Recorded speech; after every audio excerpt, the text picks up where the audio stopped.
در دوره تنتنه‌های جشنی با افتخار سالگرد 32 استقلال دولتی مملکت در باغ ایرم شهری دوشنبه نمایش فروش محصولات کشاورزی و صنعتی، هنرهای مردمی، طعام‌های ملی و برنامه فرهنگی شهر و ناحیه‌های ولایت ختلان ادامه یافت. این تدبیر به خاطر تامین حیات شایسته به مردم خوزه غنی گردانیدن دسترخوان ساکنان با محصولات خوش‌صفت و دسترس، تامین فضای مساعد جشنی و استراحت و فراغت به ساکنان و مهمانان شهر دوشنبه عملی می‌گردد. کشاورزان، نمایندگان ساحه صنعت، هنرمندان و آشپزان همه شهر و ناحیه‌های ولایت ختلان دستاوردهای تمام ساحه‌ها از جمله محصولات کشاورزی و صنعتی و ثمره مهنت خود را معرفی و با ارزش دسترس به شهروندان پیشنهاد ساختند. دستاوردها و تشبس‌های مهنتی نمایندگان این ولایت کلان اگراری مملکت که در چهارچوبه نمایش فروش محصولات کشاورزی و صنعتی، هنرهای مردمی، طعام‌های ملی و برنامه فرهنگی به معرض دید و فروش گذاشته شد، نشانه از رشد مهمترین بخش و ساحه‌های خواجگی خلق ولایت ختلان در دوران سال‌های صاحب استقلالی تاجیکستان میباشد. ما ساکنین ناحیه بخش اقدام گرفتیم که طی 3 روز است که در باغ بوتانیکی ایرم محصولات کشاورزی را گزارنده ایستاده‌ایم. تربوز، خربوزه، کدو، گوشت که با نرخ‌های دسترس از 50 تا 55 پیشکش مردم پایتخت گردانده ایستاده‌ایم.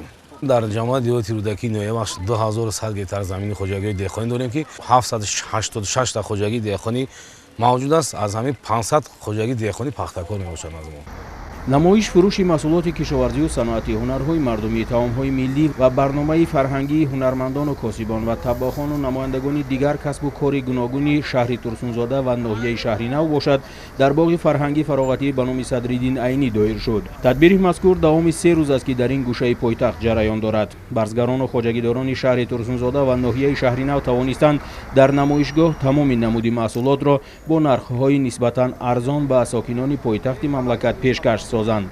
در نمایش فروش خواجگیداران و دهقانان شهر ترسونزاده و ناحیه شهری نو عسل، کارتوشکا، پیاز، گوشت، گلکرم، آرد، روغن، تخم، شکر و دیگر محصولات مورد نیاز اول با نرخ دسترس پیشنهاد شده محصولات نانی، نامگوی زیادی طعام‌های ملی و دیگر هنرهای دستی نیز معرفی گردید. این اقدام باعث قناعتمندی شهرنشینان گردید.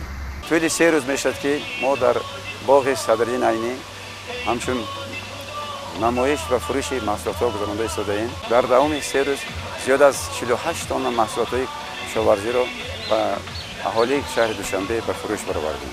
در ناحیه طبقه دورنما 8062 هکتار زمین وجود دارد. از آن 3720 هکتار زمین‌های آبی میباشند.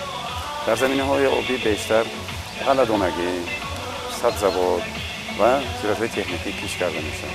دورنما خواهی اجرا شدگی بود. در کشتی تکراری باشد و ما 1804 هکتار پیش بینی شدگی بود. تا امروز تا 1 سپتامبر 1987 هکتار کشت کرده شد که این 112% دورنما را تشکیل می‌دهد. در نمایش فروش محصولات کارخانه‌های صنعتی که در چارچوب همین اقدام ادانه صورت گرفت، صنعتیان شهر ترسونزاده و ناحیه شهری نو نامگوی زیادی آب‌های تشنه شکن، محصولات شیری، لوازمات روزگار و دیگر دستاوردهای بخش‌های صنعت را پیشنهاد کردند. نمایش فروش محصولات کشاورزی تا سنه 14 سپتامبر همه روزه از صبح آغاز یافته قسمت نمایش هنرهای مردمی و برنامه‌های فرهنگی از جانب ولایت‌ها و شهر و ناحیه‌ها در باغ‌های فرهنگی فراغتی پایتخت بگاهی روزی دایر می‌شوند.